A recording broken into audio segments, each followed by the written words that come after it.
Welcome back, and thanks for watching. I haven't spent that much time talking about the US president lately because, honestly, I'm just sick of hearing about him. I turn on the TV and what do I see? Donald Trump. Turn on my computer, bam, Donald Trump. Look at my phone, some story about Donald Trump. Pick up the newspaper, listen to the radio, walk down the street, Donald Trump, Donald Trump, Donald Trump. Everywhere, every waking second, it seems like there's someone complaining about Donald Trump. Maybe that's just my own experience, though, since I live in a very liberal city, but still, it doesn't take long to get old. I feel like no matter what Trump does, there'll be someone to criticize it. Which, to be fair, is a good thing in some ways. The president has a lot of power, so we the people should do what we can to keep that power in check. But the problem is that the few reasonable objections that are levied at Trump seem too greatly outweighed by the hysteria. Don't get me wrong, I think there's a lot to criticize Trump on, but there's a lot of things that he's been accused of that have yet to be substantiated in evidence, like Russian collusion, or that are fabrications from the media, that were either errors or else intended to misinform people and make people mad, such as the example of the koi fish pond. But there's also some things that Trump doesn't seem to get any recognition for that, like it or not, he probably deserves credit for.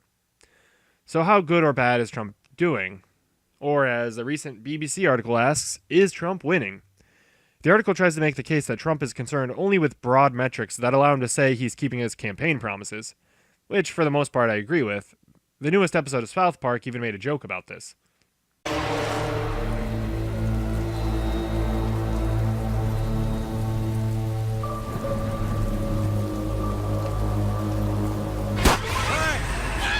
are my approval ratings?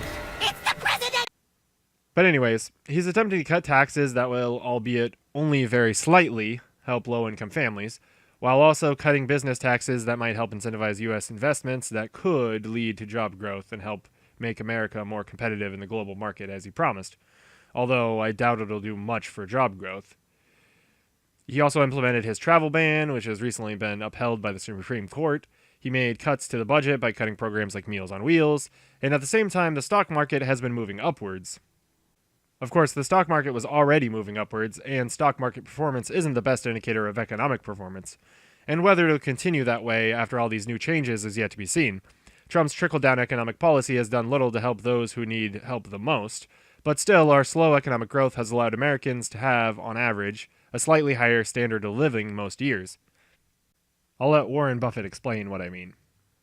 2% will make, if we had 2% for a generation, 25 years, you would have a $19,000 GDP gain per person in the United States. Trump also promised on his campaign trail to get rid of the alternative minimum tax, which is a tax on companies that are required if the tax is more than the normal corporate tax liability. However, the Senate tax bill, as of this recording, still has the alternative minimum tax, which may lead to difficulties in reconciling with the House tax bill, especially because the alternative minimum tax is usually about 20%, and if the corporate tax rate falls to only 20%, but also opens up a bunch of new tax cuts, those cuts will be meaningless if they bring the rate down to less than the alternative minimum tax. And so as a result, most businesses will just end up paying the alternative minimum tax, and most of those tax cuts will be useless, which I think will create big problems for the GOP in the coming weeks. But Trump's economic policies are not the only things being talked about. His recent decision to move the Israeli embassy to Jerusalem and declare it the capital has pissed off a lot of people, and some think it'll hurt the efforts of peace in the Middle East. But as Trump pointed out in his speech, where he made the announcement, we cannot solve our problems by making the same failed assumptions and repeating the same failed strategies of the past. After more than 2 decades of waivers, we are no closer to a lasting peace agreement between Israel and the Palestinians. It would be folly to assume that repeating the exact same formula would now produce a different or better result. Which, I mean, that's all true. To me, it does seem crazy to keep trying the same thing and expect it to get better. And I'm no expert on the Israeli-Palestinian conflict. However, it seems to me that Trump is ignoring the fact that just because the present situation sucks, doesn't mean change will make it better. After all, Trump's plan could cause much more hostility and violence in the region. But still, after years and years of conflict with no end in sight and a lack of a solid plan, it seems to me like something needed to be done. And even if it does lead to more hostility and funding of extremist groups, then who's really to blame? Trump for declaring something that experts seem to agree is a political reality, or the people who are pissed off enough by that reality to carry out acts of terrorism? But anyway, I don't know how to solve the conflict, and I don't know if this will bring the region any closer or further to peace. And I would suspect most people are in that same boat, including late-night comedians who like to oversimplify world affairs. Trevor Noah of The Daily Show said this. Like moving the U.S. Embassy to Jerusalem, it's like getting an apartment in your ex-girlfriend's building. It's not technically illegal, but you're trying to start some That's what you're doing. Nice try, but no. You see, for all my lack of knowledge on the subject, I at least know a little about geography. You see, Israel and Palestine already share a border. So it's more like if you and your ex lived next door to each other and then one day you decided to relocate your office to your home. So now you're more likely to run into your ex. Which, I mean, yeah, I guess that would be what someone looking to start shit would do. But it's also what a grown-up who has moved on might do if it's favorable to their career, without concern for their ex. So who knows, maybe being so close together will bring a greater need for peace, and so will perhaps lead to peace much sooner. But I doubt it. The conflict rests on land that people think was promised to them by God. So expecting them to give it up and move on with their lives probably isn't going to happen until people give up on their Bronze Age myths. And of course, that goes for both sides of the conflict. Bernie Sanders has also been talking about Trump lately, but rather than tackling the problems with his tax plan, I mean, I thought Bernie Sanders was a champion of the working class. I would have expected him to spend more time educating the public on what he saw was the problems with his tax bill. But instead, in an interview with CBS, Sanders used much of that time to call for Trump's resignation over accusations of misconduct as allegedly evidenced by the Access Hollywood tape. They let you do it. They let you do it.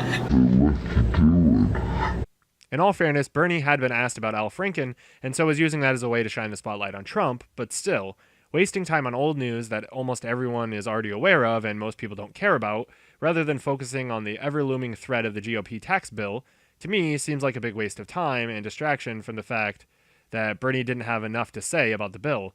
Maybe I'm wrong, but Bernie's interview seemed like more of the same, just senator playing politics and not actually looking out for the little guy. The interview to me just came off as scattered mess of deflections and whataboutisms and very little of substance. Of course, he hits all the talking points. He mentions the debunked gender pay gap as if it's a reality. He slams Trump, and he falsely accused abuse of power by the wealthy to the abuse of power of all men, even though the accusations that have been substantiated have been from the rich and powerful, which of course could mean that power corrupts and that therefore any position of power will lead to sexual harassment. But if that were true, then we should see much more women of power harassing people as well. But since we don't see nearly as much, we should consider the possibility that those who are doing the harassing have power because they are already corrupted, and so they sought out those positions of power. Harvey Weinstein didn't get famous and become a big douche. He already was a mega douche, and by getting famous, he was able to get away with it more. You know, like that thing Trump said in the Access Hollywood tape? Hey, when you're a star, they let you do it. When you're famous, they let you. And the same likely goes for politicians as well. The power politicians have can be abused, but this doesn't give us any sort of data on regular people. This doesn't tell us the prevalence of sexual assault amongst normal people or whether or not small business owners are assaulting their employees. But when you think about it for a minute, it makes sense that you wouldn't see nearly as much of it with people with far less power. For one, because someone who was a scumbag would strive for more power, but also because if it's the power that's responsible for corrupting people, then positions of less power would likely corrupt less. Either way, you end up with bosses having less power over their employees than Hollywood producers or politicians. After all, if I have a low-paying job, I'm not going to give up as much to keep it as I would an extremely high-paying job. So while someone might trade sexual favors for a chance to star in a movie, most people wouldn't put up with that trade to simply keep a minimum wage or even slightly higher than minimum wage job, especially if I'm reasonably sure I can quit and get a different job at the same pay. I recently watched a video by KommissarBaer titled, "Nobody Likes the Hollywood Bubble." I'll leave a link in the description, but he makes the argument that from the standpoint of the individual in Hollywood, the world probably looks like a patriarchy. If you're surrounded by rich and powerful men, and most of the women are competing for the attention of those men, you'll probably start to think it's just normal and how the world really works. In that same way, I think Washington probably also looks like patriarchy to anyone in the Washington bubble, surrounded by people with a lot of power, many of whom will use and abuse that power for their own gain. But these examples, Hollywood and Washington, are extremes. Most people don't have the power or wealth that comes with being a celebrity or a politician. So now finally we come to the last topic I want to talk about with Donald Trump, which is net neutrality. And for that reason, I have to say, screw you, Donald Trump. I don't agree that internet providers should be able to control the information we consume on the internet, and I don't agree with the idea that net neutrality creates too much reliance on government. If the internet could easily be provided by many competing companies, then I might agree with letting the market handle it, rather than having government intervention and burdensome regulation. But that's not the world we live in. For the most part, infrastructure is extremely expensive in the telecommunications industry. So for most people in most places, there's little to no options. It would just be too expensive for several companies to have their own set of wires for every home. So if a small company already serves an area, generally a larger company will just buy them up in order to serve the area. This isn't just true for small companies either. Even large companies tend to stay out of each other's way, and often two of the top few companies will merge in order to beat out whoever's on top. Because of the very nature of the industry, competition is hard to achieve, and so most of us are left paying way too much for way too little, and have no choice but to put up with Comcast or some other massive company that cares only about the bottom line and not about its customers, because they know we don't have any other options. It is due to this lack of competition that I think makes regulation necessary. Now, I've also heard the argument that regulation we have is outdated and needs to be updated, and I just don't know enough about the regulation we have to say if that's true or not, but I think it makes sense. But that doesn't mean we should get rid of net neutrality, but rather that we should make sure our politicians are doing their jobs and drafting regulation that serves the public interest. So overall, I guess I have to say Trump is doing about as well as I expected, which is to say I think he's doing a pretty terrible job. Honestly, I think he's just way in over his head and probably exhausted, which to be fair, I'm sure I would be too, but that's why I don't plan to ever run for president. Anyway, that's it for this video. Thanks for watching. I know this video is sort of all over the place. I was working on several videos and they were all just sort of revolving around Trump, so I figured I would just lump it all together as one big Trump video. Anyway, let me know what you think by leaving a comment and rating this video. You can subscribe to my channel if you haven't already. You can follow me on social media. The links are in the description. Thanks for watching, and remember to never stop questioning.